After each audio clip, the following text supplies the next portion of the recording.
오늘 우리에게 주신 하나님의 말씀 보겠습니다. 출애굽기 34장 10절, 11절, 14절부터 16절까지 한 절씩 저와 여러분들의 뜻을 생각하면서 교독하시겠습니다. 먼저 제가 10절 말씀 봉독드립니다. 여호와께서 이르시되 보라 내가 언약을 세우나니 곧 내가 아직 온 땅 아무 국민에게도 행하지 아니한 이적을 너희 전체 백성 앞에 행할 것이라. 네가 머무는 나라 백성이 다 여호와의 행하심을 보리니 내가 너를 위하여 행할 일이 두려운 것임이니라. 너는 내가 오늘 내게 명령한 것을 삼가 지키라. 보라 내가 내 앞에서 아모리 사람과 가나안 사람과 헷 사람과 브리스 사람과 히위 사람과 여부스 사람을 쫓아내리니 너는 다른 신에게 절하지 말라. 여호와는 질투라 이름하는 질투의 하나님이니라. 너는 삼가 그 땅의 주민과 언약을 세우지 말지니 이는 그들이 모든 신을 음란하게 섬기며 그들의 신들에게 제물을 드리고 너를 청하면 내가 그 제물을 먹을까 함이며. 다 같이요. 또 내가 그들의 딸들을 내 아들들의 아내로 삼음으로 그들의 딸들이 그들의 신들을 음란하게 섬기며 내 아들에게 그들의 신들을 음란하게 섬기게 할까 함이니라. 아멘. 오늘 본문을 통해서 주시는 하나님의 말씀의 제목이 다시 세운 언약의 복입니다. 여러분 같이 한번 읽어볼까요? 시작. 다시 세운 언약의 복. 혹시 오늘 여러분 중에 실수로 더운데 성경을 갖고 오신 분 계시면 잠깐 보시기 바랍니다. 오늘 출애굽기 34장 10절 위에 보면 거기에 제목이 달려 있어요. 다시 언약을 세우시다 라고 기록이 되어 있죠. 하나님께서 지금 언약을 다시 세우세요. 다시 세워. 그래서 이 시내산에서 있다가 우상 숭배를 해가지고 그 언약을 깨뜨렸잖아요. 근데 오늘 하나님께서 모세의 그 중보기도로 다시 구원받고 거룩한 일들을 행함으로 화목제와 번제를 드림으로 회복하고 이제 하나님께서 다시 언약을 세웁니다. 그 복이 얼마나 큰지 몰라요. 제가 지지난주구나 글을 읽다가 이렇게 멋진 문장을 발견했어요. 한번 볼까요? 바다는 비에 젖지 않는다라는 문장을 발견했어요. 참 멋있지 않아요? 바다는 비라는 것 때문에 흔들리지 않는다라는 뜻이에요. 저기의 내용의 속뜻은 뭐냐 하면 작은 일에 집착해서 큰 일을 그르치지 말라라는 내용이었어요. 근데 가만히 보니까 진짜 멋있어요. 바다는 웬만한 비에 젖지도 않아요. 폭풍과 태풍이 올 때도 바다는 흔들리지 않고 오히려 정화의 기회로 삼습니다. 근데 바다는 바다로 존재해요. 다시 제목으로 바꿔주세요. 그래서 여러분께 지금 먼저 질문을 드리고 시작하겠습니다.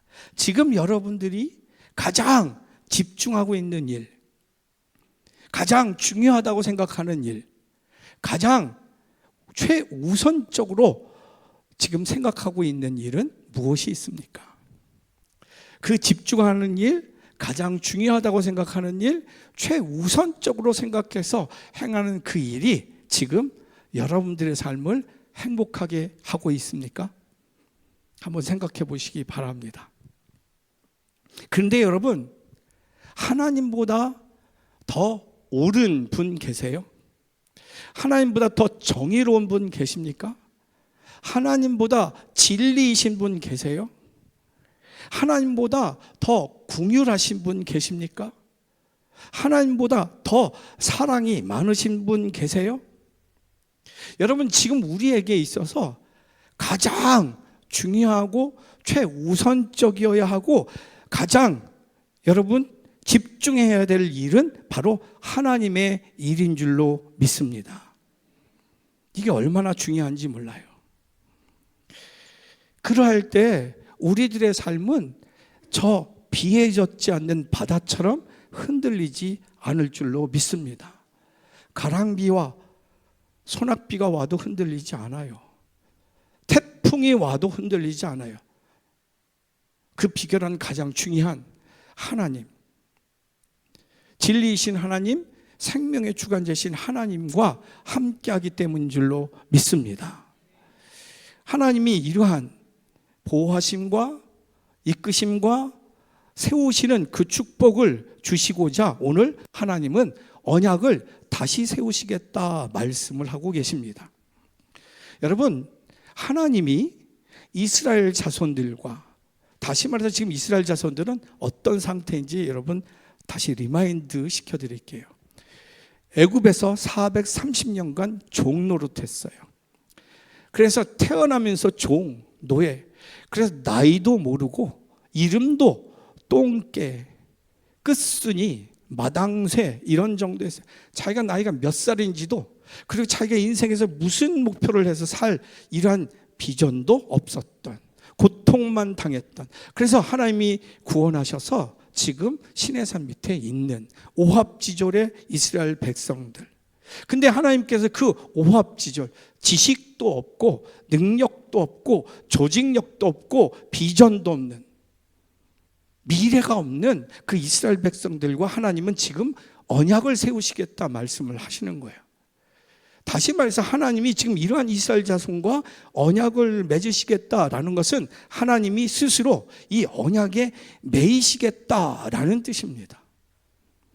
하나님은 여러분들이 아시다시피 우주 만물을 창조하시고 주관하시고 소멸시키시는 하나님이세요. 당신은 언제든지 우주를 창조하실 수 있고 언제든지 우주를 멸망시키실 수 있고 언제든지 우주를 새롭게 하실 수 있는 하나님이세요. 즉 얽매일 수가 없는 분이세요. 그런데 하나님은 그 어떤 것에도 매이지 않는 분이신데 그럼에도 불구하고 하나님은 이 언약을 세우심으로 자발적으로 그 언약에 매이시겠다라는 거예요. 왜요? 이스라엘을 구원하시기 위해서, 저와 여러분들을 구원하시기 위해서. 여러분, 하나님께서 그러므로 이스라엘 백성들과 저와 여러분들과 언약을 맺으신다, 다시 말해서 그 언약에 매이신다라는 것은 이스라엘 백성들에게, 저와 여러분들에게 엄청난 복인 줄로 믿습니다. 즉 이스라엘 백성들의 상태가 그 오합지졸에 비전도 없고 꿈도 없는, 미래가 없는 그 이스라엘 백성들의 상태가 견고해지고 안정되어지고 존귀화되어진다라는 것입니다. 마치 약소국가가 강대국과 상호 방위 조약을 체결하는 것과 같다라는 거예요. 지금 막 태국과 캄보디아 전쟁 또 났어요. 이스라엘 계속 싸우세요. 러시아 우크라이나 전쟁 한참 하고 있어요. 또 언제 어떻게 될지 몰라요. 그런데 약소국가가 세계에서 건드릴 수 없는 강대국과 상호 방위조약을 체결했다. 그 약소국가는 침략 조금만 당해도 자동적으로 그 조약 때문에 자동적으로 전쟁에 참여할 수밖에 없는 것이에요. 보호되는 거죠. 그래서 함부로 건들지 못하는 것이에요. 사랑하는 성도 여러분, 저는 오늘 여러분들이 예배를 드리면서 말씀을 묵상하면서 이 하나님께서 저와 여러분들에게 주신 언약의 복을 알게 되길 주님의 이름 간절히 축원합니다. 그 아는 것으로 끝인 것이 아니라 여러분들이 누림으로 여러분들이 존귀해지길, 책임져 주시는 하나님의 삶을 살길 주님의 이름 간절히 축원합니다. 그래서 실제적으로 다시 세운 언약의 복, 오늘 두 가지, 어떤 게 진짜 복인지 두 가지를 묵상을 하려고 그래요. 첫 번째는요, 첫 번째 언약의 복은 상황보다 큰 사랑의 복인 거예요. 같이 한번 읽겠습니다. 시작. 상황보다 큰 사랑의 복. 저 10절 말씀 뜻을 생각하면서 같이 한번 천천히 읽겠습니다. 시작. 여호와께서 이르시되 보라 내가 언약을 세우나니 곧 내가 아직 온 땅 아무 국민에게도 행하지 아니한 이적을 너희 전체 백성 앞에 행할 것이라. 내가 머무는 나라 백성이 다 여호와의 행하심을 보리니 내가 너를 위하여 행할 일이 두려운 것임이니라. 아멘. 지금 하나님께서는 우상 숭배로 깨어진 그 언약을 다시 맺으시면서 두 번째 언약의 보증을 하고 계세요. 어떻게 그 언약의 보증을 해주시는 건가? 지금까지 온 땅, 그 어떤 아무 국민에게도 행하지 않은 이적을 너희 앞에서 행할 것이고 그 행한 기적들이 세계를 두렵게 할 것이다. 이 언약의 약속인 것이에요. 여러분, 두 번째 약속이라고 말씀을 드렸어요. 첫 번째 언약의 보장은 뭐였어요? 바로 출애굽 때 이루어졌던 기적들입니다. 우리가 다 공부했죠. 출애굽 때 하나님 어떻게 우리를 살려주옵소서 할 때 10가지 재앙을 허락하셨어요. 그리고 홍해를 갈라서서 육지와 같이 이스라엘 백성들이 건너게 하셨고, 그들을 쫓아 죽이려고 했던 애국 군대가 수장당하는 일, 그리고 하늘에 구름 기둥, 그리고 밤에 불 기둥, 그들을 보호하시고 만나와 메추라기로, 그리고 목마를 때마다 바위에서 샘 솟는 생수를 주시는 그 기적들이 하나님의 첫 번째 언약의 보증들이었다라는 겁니다. 그럼 두 번째 언약의 보증은 바로 오늘 본문 말씀이에요. 앞으로 이스라엘 백성들에게 향한, 그들 앞에서 행할 그러한 놀라운 기적들입니다. 실제로 요단 동편의 두 왕들을 멸망시키는, 아모리 왕 시온과 바산 왕 옥을 멸망시키는 일들, 그리고 요단강을 다시금 그 강물을 다 마르시고 육지와 같이 이스라엘 백성들을 건너게 하시는 그 역사, 그리고 난공불락인 여리고성을 함성으로 무너뜨리게 하는 그 역사들, 그리고 그 가나안 7 족속을 다 물리치시고 거기에서 온전한 이스라엘 백성들의 나라를 세우시는 그 놀라운 일들이 바로 언약의 증거들입니다. 표현들이에요. 표시예요. 사랑하는 성도 여러분, 이러한 언약의 보증들을 통해서 우리가 깨닫는 놀라운 은혜가 있습니다. 그것은 기적들이 아니에요. 그것은 수시로 무너지는 이스라엘 백성들, 오합지졸인 이스라엘 백성들, 그들을 끝까지 포기하지 않으시고 결국 하나님의 영광된 백성으로 세우시고 그 나라를 세우시는 하나님의 능력과 사랑이 이 보증의 권능이라는 것입니다. 이 언약의 복이고 기적인 줄로 믿습니다. 여러분, 근데 그 언약의 그 능력과 권능, 그 보증이 이스라엘 백성들에게만 있는 게 아니에요. 바로 저와 여러분들에게도 이미 있는 줄로 믿습니다. 여러분, 우리들의 삶을 보면 우리들은 하나님의 기적의 산물인 것을 부인할 수가 없을 줄로 믿습니다. 내가 하나님을 믿는 신앙의 삶으로 거듭난다. 이게 얼마나 기적입니까? 얼마나 놀라운 일이에요. 여러분 가정에서 여러분보다 더 똑똑한 분 있어요? 없어요? 여러분 가정에서 여러분보다 더 이성적인 분 없어요? 여러분보다 여러분의 가정이나 일터와 교회에서 여러분보다 더 합리적인 분 없어요. 우리가 그렇게 생각을 하고 있어요. 직장에서나 가정에서나 교회에서나 내가 제일 합리적이고 이성적이고 지식적이고 경험적이에요. 그런데 그러한 내가 합리적이고 이성적이고 지식적이고 경험적인 내가 예수를 믿는다? 그 예수가 어떤 예수예요? 성령으로 잉태됐대. 이게 말이야? 동정녀에게 낳대. 이게 말이야? 그리고 죽은 다음에 3일 만에 부활하셨대. 이게 말입니까? 근데 내가 그걸 믿는다고? 가장 지식적이고 합리적이고 이성적이고 경험적인 내가 그걸 믿고 있다고?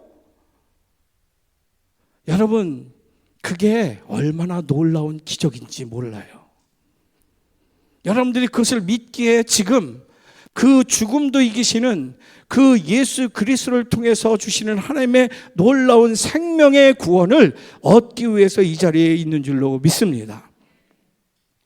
그런데 더 놀라운 일들은 그러한 신앙을 가지고 살면서 날마다 체험하게 되는 우리의 처한 상황보다 더 큰 하나님의 지키심과 인도하심, 그 사랑을 우리가 경험하는 것이 더 놀라운 일들인 줄로 믿습니다.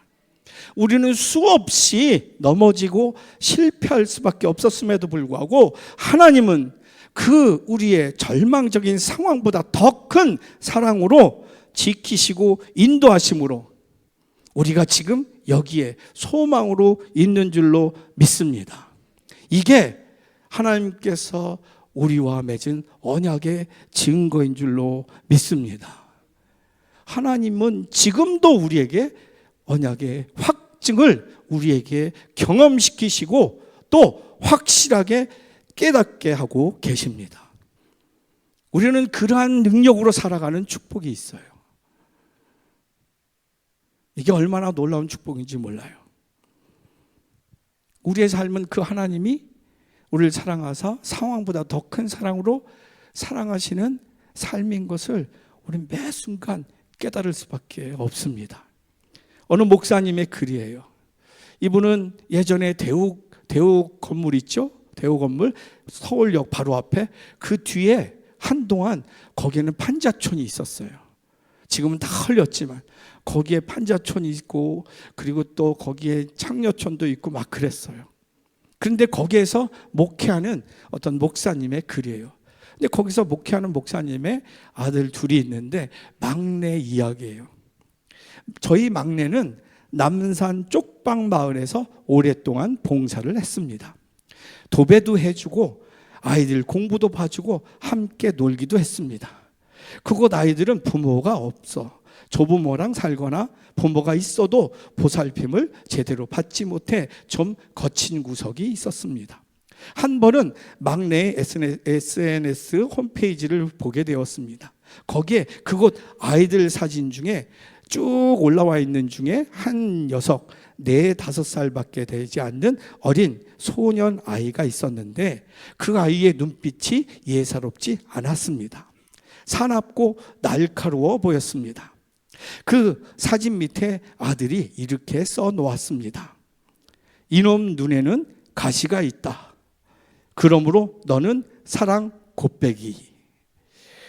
거기에 판자촌에 사는 아이들은 다 부모님들이 어렵게 생활해요. 맞벌이를 해요. 그래서 방치를 하게 되죠.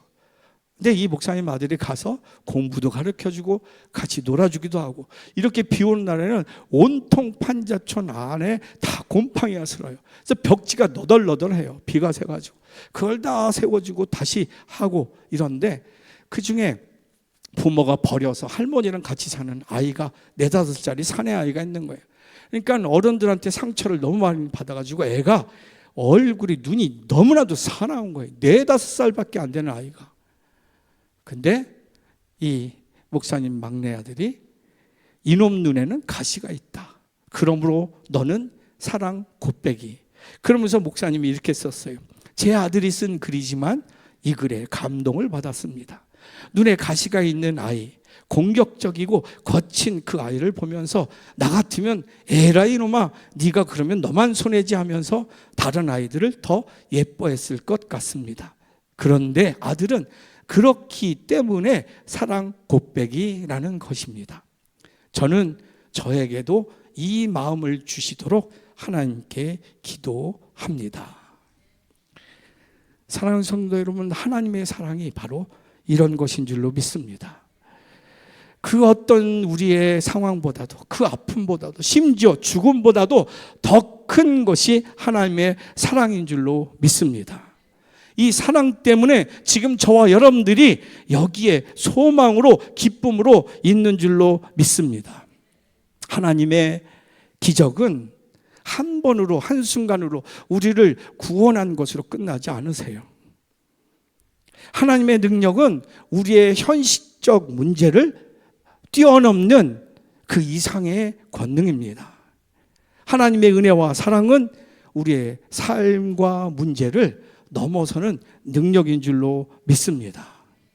그러므로 여러분, 내가 지난번에 한번 하나님께 경험했던 그 은혜가 더 이상 안 온다 절망할 것이 아니라 오늘도 그 불가능 속에서 가능하게 하시는 계속되는 하나님의 이적을 여러분 바라보실 수 있길 간절히 소망합니다. 그럴 때 하나님은 우리에게 하나님 되어주실 줄로 믿습니다. 우리에게 약속한 그 언약을 지키시고 하나님의 영광을 나타나실 줄로 믿습니다. 우리는 때로 우리 힘으로는 도저히 견뎌낼 수 없는 상황에 처할 때가 있습니다. 때로 우리는 그래서 절망 가운데 쓰러질 수밖에 없고 도저히 감당할 수 없는 시험에 빠질 때도 있습니다. 여러분, 꼭 이 문제는 의료 기술로도 해결이 안 되고 돈으로도 해결도 안 되고 내 헌신으로도 해결도 안 되는, 죽어야만 끝날 것 같은 그러한 일들이 있지 않습니까? 그런데 하나님은 우리로 하여금 그 모든 상황보다도 더 큰 사랑으로 이기게 하실 줄로 믿습니다. 무엇을 통해서?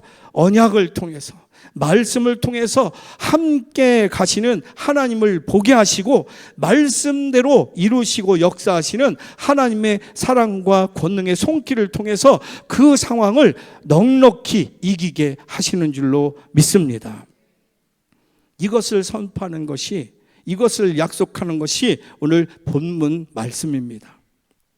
출애굽으로 시작된 이스라엘 민족의 신앙, 오합지졸이고 지식도 없고 교육도 되어지지 않고 그 어떤 비전도 없는 이스라엘 민족의 신앙이 좌절되거나 실패로 끝나지 않고 가나안 땅에 가서 모든 악을 물리치고 그들의 신앙을 세워갈 수 있는 나라로 승리케 하시는 하나님의 역사가 오늘 두 번째 언약의 증거인 줄로 믿습니다. 그러므로 사랑하는 성도 여러분, 우리가 처한 상황, 우리가 처한 여건, 우리가 처한 그 모든 아픈 문제들, 그것으로 절망하고 포기할 것이 아니라 언제나 그 속에서도 역사하시는, 언약을 지키시기 위해서 그 전능하신 능력으로 이끄시는 그 하나님을 우리는 찾아야 될 줄로 믿습니다. 그것이 얼마나 큰 축복인지 몰라요. 말씀을 통해서 찾아야 돼요. 질문이 있어요. 지금 나의 삶 속에서 하나님을 보게 하는 언약의 말씀은 어떤 것이 있습니까? 조금 더 구체적으로 지금 내 속상하고 해결될 수 없는 문제 가운데 있는 내 삶 속에서 하나님, 해결하실 수 있는 하나님을 보게 하는, 하나님의 역사를 바라보게 하는 그 언약의 말씀은 어떤 것이 있습니까? 여러분, 이번 이 언약을 여러분은 알고 있어야 돼요. 저는 이 말씀을 준비하고 이 질문을 하면서 일주일 동안 묵상을 하는데 하나님 말씀 딱 주셨어요. 빌립보서 1장 6절 같이 읽겠습니다. 시작. 너희 안에서 착한 일을 시작하신 이가 그리스도 예수의 날까지 이루실 줄을 우리는 확신하노라. 아멘. 저기에서 네가 하라라는 말씀이 없어요. 네가 할 수 있다라는 말씀도 없어요. 네가 못하면 실패한다라는 말씀도 없어요. 누가 하신다고요? 하나님이 하신다는 거예요. 우리가 가지는 그러한 길은 딱 하나, 하나님이 하실 것을 믿는 믿음이라는 것입니다. 그 믿음으로 이 말씀을 붙들고 내 절망적인 상황, 아무 도움도 없는 그 상황, 어두운 상황에서 빛과 도움의 손길에 하나님의 역사를 바라보는 그 믿음을 우리는 갖게 되는 줄로 믿습니다. 저는 여러분들의 삶에 하나님의 언약의 말씀이 있길 간절히 소망합니다. 말씀대로 이루시고 하나님이 하나님 되어주시는 그 기적을 살기를 주님의 이름 가운데 축원합니다. 그러할 때 여러분들은 그 어떤 상황에서도 생명을 살고 하나님의 자녀된 영광을 누리게 될 줄로 믿습니다. 저는 우리 교회가 그런 교회가 됐으면 좋겠어요. 나는 정말 우리 교회 갈 때 나는 그 장로님 보고 싶어. 나는 그 권사님 보러 가. 그 권사님은 내가 겪는 그 문제보다 더 어려운 경험이 있었어. 그 장로님은, 그 집사님은, 그 속장님은, 그 속인도자님은, 그 선교회장님은 나보다도 더 힘든 일들을 겪으신 분이야. 그런데도 저분은 그렇게 승리하셨어. 지금 너무나도 자랑스러운 후손들과 남들에게 너무 존경을 받는 분이야. 난 그래서 교회 목사님도 좋지만 나는 그 장로님 보러, 난 그 권사님 보러, 그 집사님, 속장님, 인도자님 보러 가. 저는 우리 교회에 그렇게 보고 싶은 장로님, 권사님, 집사님들 넘치길 주님의 이름 간절히 축원합니다. 세상에 힘들어서 상처받아서 정말 속상해서 죽고 싶은 마음으로 이 종로재단에 왔을 때 그 상황에서도 승리한 영혼들이 넘쳐나는 것을 볼 때 그들도 승리하게 될 줄로 믿습니다.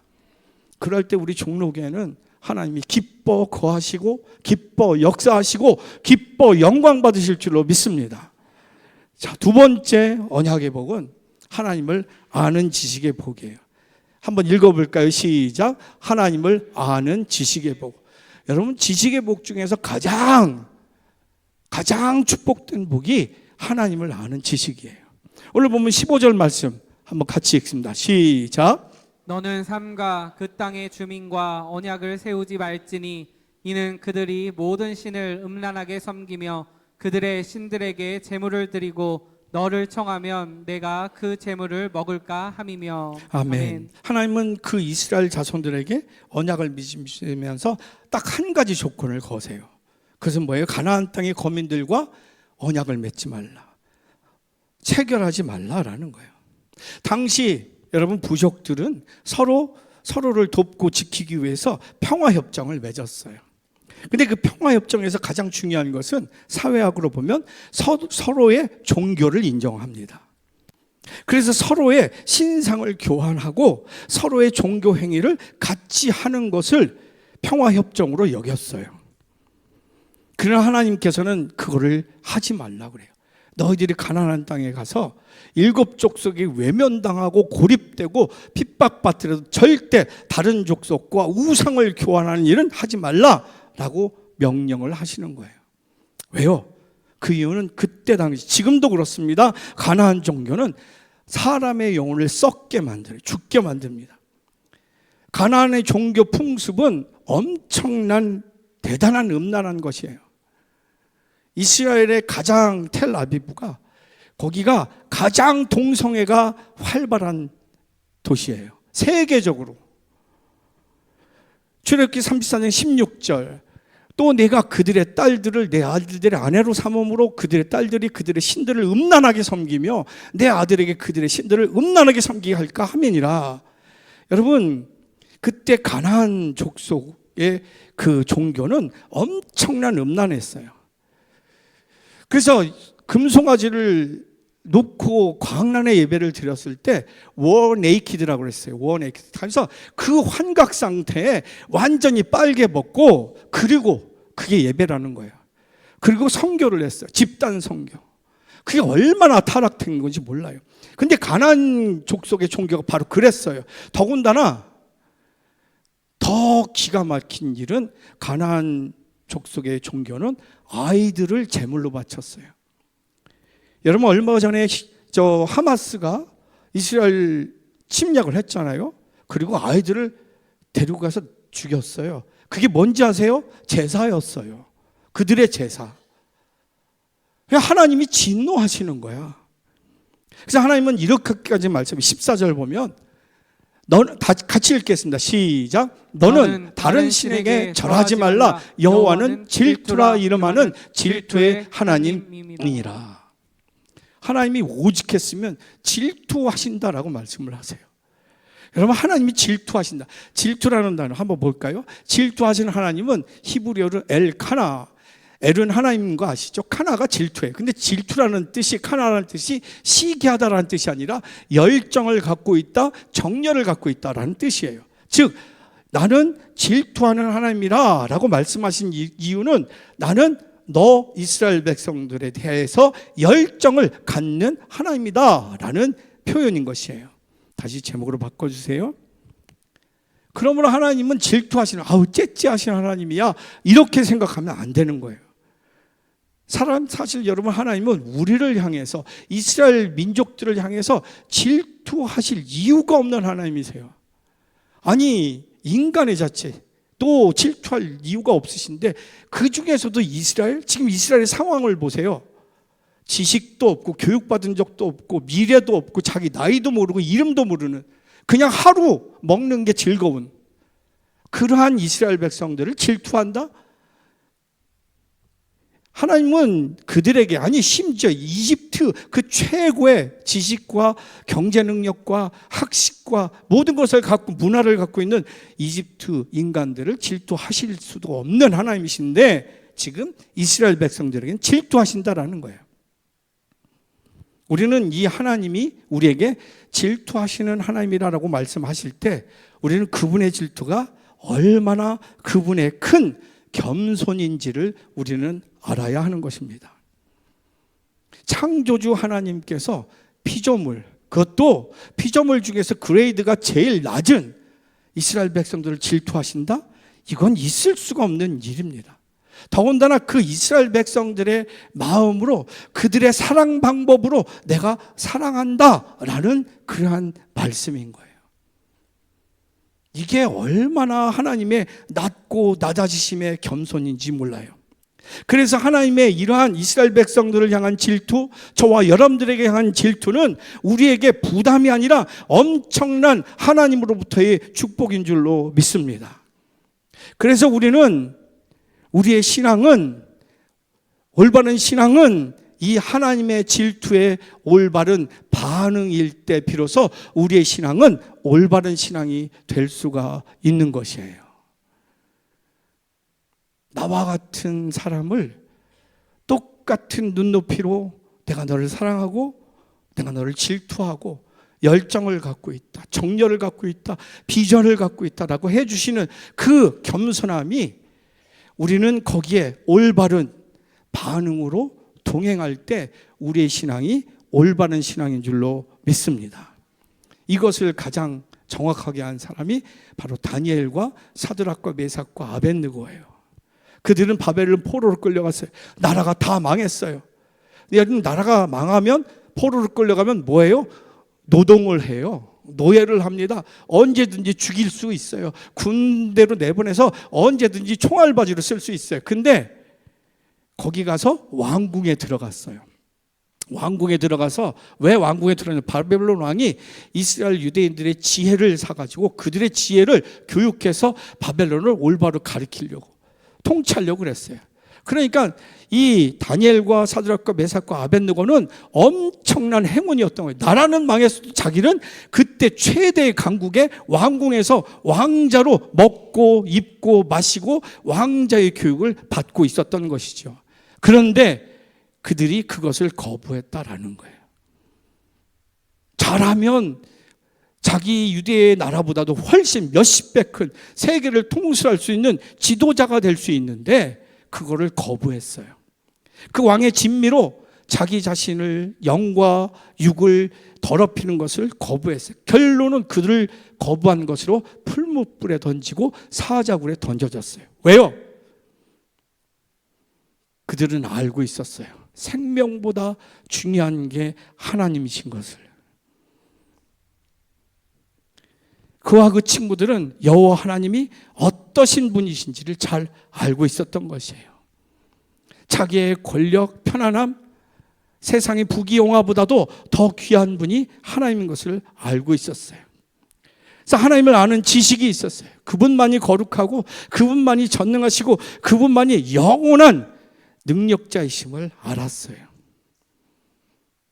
여러분, 제가 여러분 말씀드렸어요. 출애굽한 이스라엘 백성들 시내산에 와서 10가지 재앙, 홍해 가르고 구름 기둥, 불 기둥, 기적을 체험하면서 왔는 그 이스라엘 백성들의 최고의 삶의 목표가 뭐였어요? 애굽 사람들이었어요. 거기서 죽겠다 살려달라고 해서 나왔는데 그들의 삶의 최고의 목표가 애굽 사람들의 삶의 행동과 패턴과 그들의 모습이었어요. 왜? 그들은 본 게 그거밖에 없었어요. 세상에서 잘 먹고 잘 살고 잘 배우고 세계 문명을 이끌어가는 그들의 삶이 이스라엘 백성들의 최고의 목표였던 것입니다. 그러나 그 속에서 이들은 행복했습니까? 아니에요. 하나님 어디 계십니까? 절규하면서 나를 살려주시옵소서, 우리 민족을 기억해 주시옵소서 라고 외쳤던 것이에요. 우리가 지금 1970년대, 80년대를 거쳐서 지금 세계 10위 안에 드는 최고의 발전, K-팝, K-문화, 엄청난 앞서가는 문화를 누리는 사람들이에요. 근데 여러분 행복하세요? 엄청난 자살률과 엄청난 부정부패와 엄청난 비리들이 난무하고 있어요. 심지어 어떤 청년들은 전쟁이나 났으면 좋겠다라고 얘기를 해요. 왜요? 그들은 하나님을 알지 못하니까, 참 세상의 진리를 알지 못하니까, 생명보다 귀한 것을 알지 못하니까. 참으로 이스라엘 백성들이 소원해야 할 것은 애굽 사람들의 삶이 아니라 하나님이 통치하시고 하나님이 다스리시고 보호하시고 이끄시는 하나님의 나라 천국이어만 했던 것입니다. 더 본질적으로 그들이 소망해야 될 것은 하나님을 아는 것, 하나님을 아는 지식인 것이요. 그들에게 있어서 최고의 복은 하나님을 아는 지식인 줄로 믿습니다. 어느 목사님의 책에서 하나님을 아는 지식의 삶이 얼마나 존귀한 복인가를 나타내주는 그런 예화가 있더라고요. 예전에 한번 얘기한 것 같은데 1982년 3월 19일 어느 조선일보 일간지인데 거기에서 한 장애우를 돌보는 장애센터를 운영하는 어떤 분이 돈이 없어서 월세를 못 내서 그 장애센터가 그 건물에서 쫓겨나게 되었다라는 기사가 난 거예요. 그런데 그 다음 날 조선일보를 본 어떤 40대 여인이 그 기사를 보고 수표 5장, 그때 돈으로 190만 원을 가지고 조선일보에 찾아왔다라는 기사인 거예요.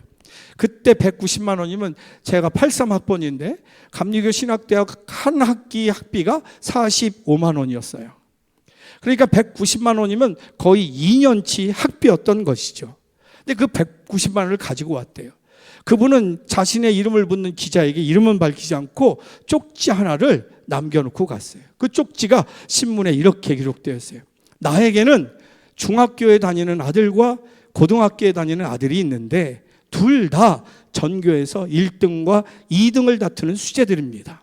하나님께서 이와 같은 아들들을 둘씩이나 주신 것은 자랑하거나 뽐내라고 하신 것이 아니라 이와 같이 나면서부터 장애가 있는 사람들을 도우라고 주신 것입니다. 그래서 집에 있는 돈 가운데 큰아이 대학 입학 준비금만 제외하고 모든 돈을 가지고 왔습니다. 이 돈을 통해서 밀린 집세도 내시고 연탄이라도 사셔서 불을 피우셨으면 좋겠습니다. 그리고 아주 멋진 이야기를 거기에서 하고 갔어요. 하나님이 지금은 우리 아들들에게 이러한 심부름 밖에는 안 시키시지만 나중에는 더 큰 심부름을 시키시라 믿습니다. 사랑하는 성도 여러분, 우리가 세상에 돈이 있고 집이 있고 사업장이 있고 차가 있고 그 모든 좋은 것을 다 가졌다 해도 하나님을 바로 알지 못하면 아무것도 갖지 못한 것인 줄로 믿습니다. 그러나 내가 건강도 없고 집도 없고 직장도 변변치 않다 할지라도 하나님을 아는 지식이 있고 하나님과 동행하는 삶은 모든 것을 가진 삶인 줄로 믿습니다. 왜요? 하나님은 불가능이 없는 하나님이시기에. 출애굽기 19장 5절 6절 같이 읽습니다. 시작. 세계가 다 내게 속하였나니 너희가 내 말을 잘 듣고 내 언약을 지키면 너희는 모든 민족 중에서 내 소유가 되겠고 너희가 내게 대하여 제사장 나라가 되며 거룩한 백성이 되리라.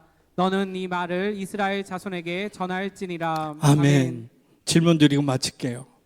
지금 나에게 있어서 하나님을 아는 지식으로 행하는 일은 무엇이 있습니까? 조금 더 실제적으로 얘기할게요. 하나님을 알기에 하나님 마음으로 행하는 일, 세상 사람들 절대 하지 않는 일. 야, 그 돈을 왜 갖다 줘? 내가 새벽부터 밤까지 얼마나 피땀 흘려서 번 돈인데, 그리고 내가 얼마나 비굴하면서 참으면서 번 돈인데 왜 그걸 갖다가 교회에 바치고 조선일보에 갖다 줘? 우리는 하나님을 알지 못하면 절대 천국의 삶을 살 수가 없어요. 그런데 하나님을 알면 내가 비록 남의 도움을 받는 삶을 살지라도 언제나 돕는 삶, 그것으로 천국에 쌓는 보화가 넘치는 그러한 삶을 살게 될 줄로 믿습니다. 여러분, 바다는 비에 젖지 않는다. 바다는 잔챙이 같은 비, 폭우, 태풍, 그것으로 흔들리지 않아요. 우리는 어떻게 바다가 됩니까? 하나님을 올바로 알 때 흔들리지 않는, 지켜주시고 존귀케 하시는 바다와 같은 삶을 살게 될 줄로 믿습니다. 말씀 정리합니다. 다시 세운 언약은 엄청난 축복이에요. 내가 불가능하다고 생각하는 상황보다 더 큰 사랑의 복이 있고요, 하나님을 아는 지식 때문에 이 상황을 뛰어넘는 그 비전을 볼 수 있는 능력의 통로가 되는 것입니다. 전 여러분들이 그 통로가 되길 간절히 소망합니다. 그래서 교회에서 여러분 보러 오는 사람들이 있길 간절히 소망합니다. 여러분들한테 기도를 부탁하는 사람들이 있길 간절히 소망합니다. 여러분들이 천국의 통로 되길 주님의 이름 간절히 축원합니다.